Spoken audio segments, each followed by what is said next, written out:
افسانے کی دنیا کا ایک بہت بڑا نام طاہرہ اقبال. ان کی 3 کتابیں آج میرے پاس ہیں. ایک ہے گنجی بار.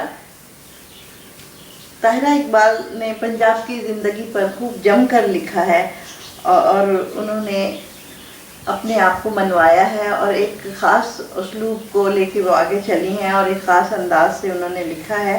اور ان کی آواز ادب کی وادی میں پوری توانائی سے ابھری ہے. انہوں نے اپنے تمام ہم اثر اہل قلم سے خوب داد حاصل کی ہے. انہوں نے تمام جو سنجیدہ پڑھنے والے ہیں انہوں نے محترمہ طاہرہ اقبال صاحبہ کو خوب داد و تحسین سے نوازا ہے. ان کی پہلی کتاب ہے گنجی بار.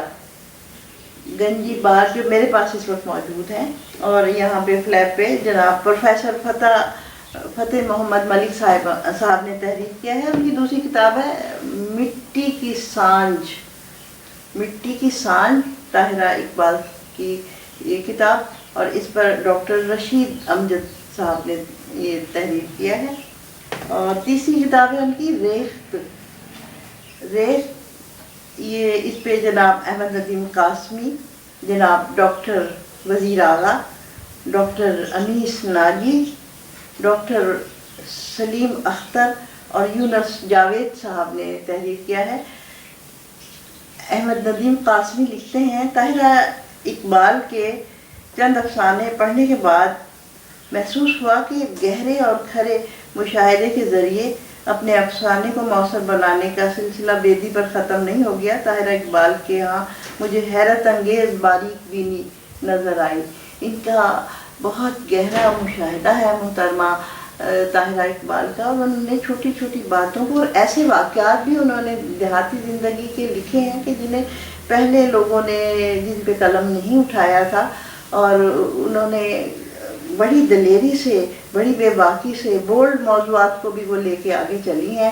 اور انہوں نے ان لوگوں کو بے نقاب کیا ہے کہ جو نہ صرف دین اور دنیا کو اپنی مرضی کے مطابق ڈھالنا چاہتے ہیں، اور وہ اس میں ذرا بھی شرمندگی محسوس نہیں کرتے کہ وہ سمجھتے ہیں کہ ہم اپنے پیسے کے زور کے بل بوتے پہ، طاقت کے بل بوتے پہ دنیا کو اپنی مرضی سے ڈھالنا چاہتے ہیں.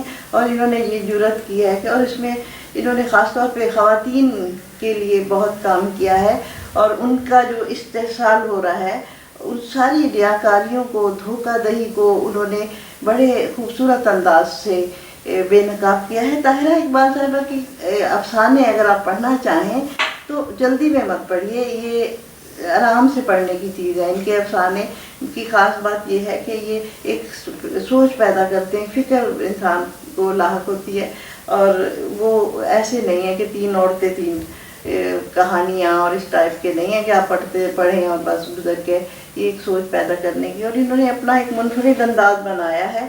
اور یہ چند اچھے افسانہ نگاروں میں آپ طاہرہ اقبال کو شامل کر سکتے ہیں، کیونکہ اتنا بھرپور انداز میں اور اتنی جزیات کے ساتھ اور اتنے گہرے مشاہدے کے ساتھ انہوں نے اپنے افسانے تحریر کیے. ان کی قلم پہ ان کی گرفت بہت مضبوط ہے. ان کا جو لکھنے میں انہیں بہت آسانی سے وہ بڑی بڑی باتیں آرام سے کہہ جاتی ہیں، اور انہوں نے استحصال کرنے والوں کو بے نقاب کیا ہے. یہ ان کی بڑی جرأت ہے، اور ان کو ایسا ماحول ملا، اور ان کے اندر خودآگاہ صلاحیت ہے افسانہ لکھنے کی، اور جس کو انہوں نے بڑی خوبی سے استعمال کیا ہے.